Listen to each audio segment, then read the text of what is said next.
shirt there.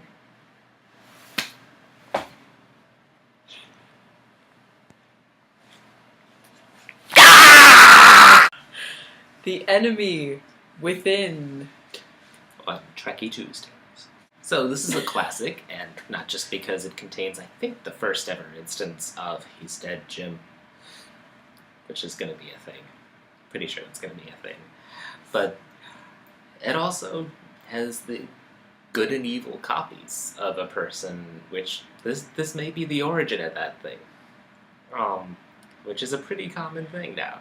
Kirk is beamed aboard the Enterprise after it's previously beamed aboard magnetic space dust, which naturally causes him to be split into his positive or good or weak-willed halves and his id half. And also there is a ridiculous dog in an alien costume that the same thing happens to. That's really the best part of this episode, is just this, like, clearly a dog wearing, like, a weird unicorn thing, but, like, you can, like, see, I think, his skeleton. I don't really understand what it is. Yeah. But they really make no serious effort to disguise the fact that it's a dog in a costume. It's like the equivalent of the humans with the, putty on their nose to indicate they're an alien. Yeah, it doesn't... It's great. That's what it is. Of course, that dog is then the subject of He's Dead Jim, so best not to think of it as a dog. You can't have dead dogs. Right, so they have this dog and then they kill it. Kill the dog.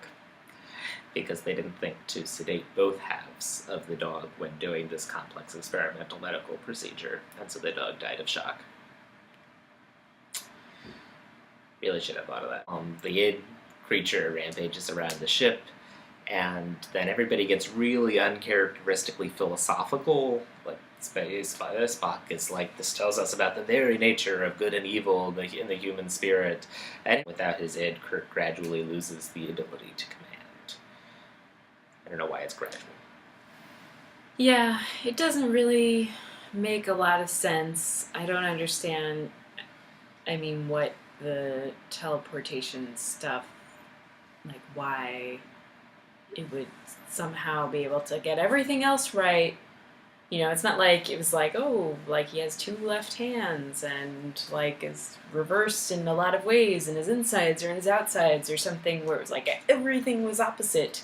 No, it was like his entire body is exactly the same. It's just, the like good parts are in one body and the bad parts are in another body.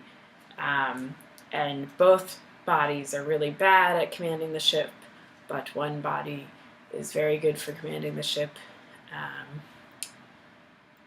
Which apparently requires that you never show any weakness to your crew, which Kirk does not do a good job of that in any other episode. Like, every other episode has a, oh my god, what does happen to me? Ah. But this episode, he's like, must pretend everything is normal. Can't acknowledge that the imposter is really a part of me. Yeah, I didn't really understand that part. I also didn't really understand why the good part of him, like, was suddenly like, I can't make any decisions, like,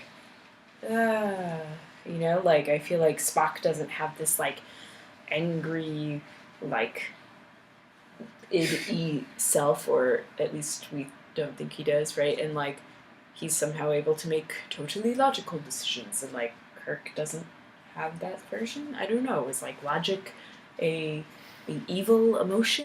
Janice sort of, like, is assaulted in this episode, and then has to, like, tell her assaulter, you did that, I scratched you. And then they're like, no. And it's kind of horrible. Yeah, they've got, like, no sympathy for her whatsoever there. It's like, yeah, let's have this woman who's just been assaulted, let's, like, have, like, 3 men interview her, one of whom is the accused person, because that makes sense. And then he'll say, but that didn't happen, and she'll be like, okay, like, what, like, why, don't they have any kind of, like, HR department or something on board? I don't know. They had a psychiatrist once. I'm sure that they could, like, have somebody for that sort of thing. And then even in the end, once he's, like, combined, Janice is, like, gonna tell him something, And I feel like she's gonna apologize to him, which is kind of fucked up. I don't really know where she was going. Maybe she was gonna be like, "There's that part of you, and it's still inside of you, and that's messed up.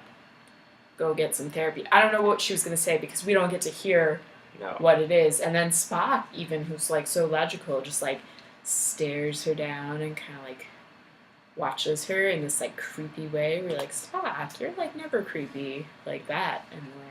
Yeah, Spock thinks that she thinks that Kirk's id is hot. That's Spock's deal there. I'm pretty sure. But that doesn't seem to actually be her deal. The evil Kirk wears a lot of eyeliner. I don't know if you noticed that, but that's like one way you can tell evil Kirk. Also, he gets like this close to the screen every time he is being evil. You can tell Kirk keeps, he must keep a lot of makeup because he had the makeup to disguise the scratches. Right. Which they never like had a scene. Did they have a scene where he put on makeup? Oh, I missed that. Okay. So like, if this were a show written by women, I would say that they've like forgotten that men don't keep makeup in their private quarters. But I guess it was a show written and produced by actors and theater people, and so they forgot that non-actor men, don't have makeup around. Well, maybe in the future, men wear makeup, which would explain why people are so heavily made up in Star Trek. Like everybody wears a lot of makeup in general. True. Like they've got to show up on those view screens when they're talking to aliens, and so they need their features to come across properly to the aliens. Mm-hmm. Maybe it's just like fashionable, like the Capitol in Hunger Games. We haven't talked about the fact that Sulu, like, is freezing to death, but somehow still alive. They just choose really unrealistic numbers. I mean, again, I guess you can guess that the temperature scale is neither Fahrenheit nor Celsius, but something where the degrees are totally different.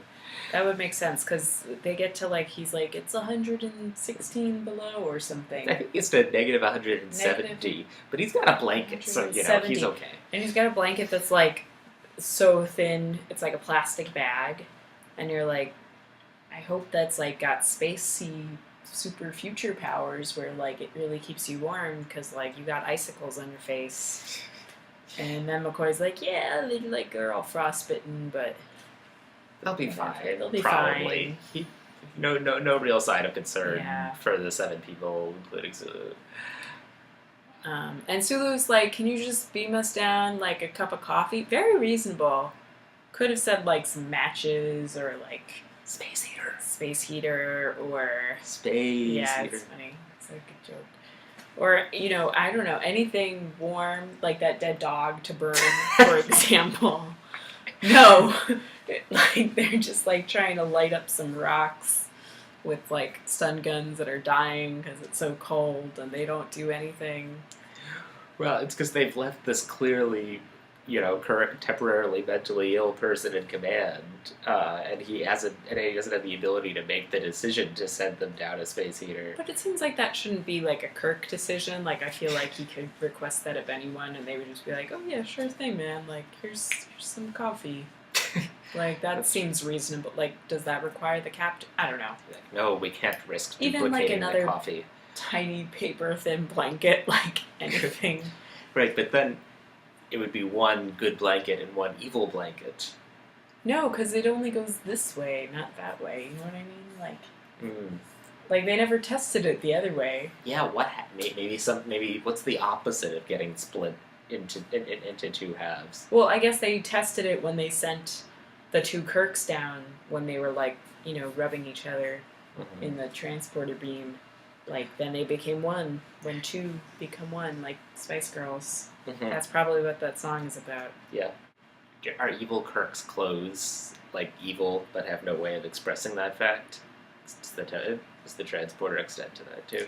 Well, Kirk, like, changes his shirt a few times, like, but without them seeing it. It's a disguise. But they're both green. Very silly. So what was the deeper purpose in this episode? We need to reconcile with our enemies within. Whatever they may be. You don't want to be all good or all bad, because if you're all good, then you don't do anything, and if you're all bad, then you rape people. Apparently. These are the two extremes, and somewhere in the middle is a normal human being, according to this episode. Or it's about communism. If you are looking for Kirk wearing more eyeliner than usual, you should watch this episode. And that is the enemy within.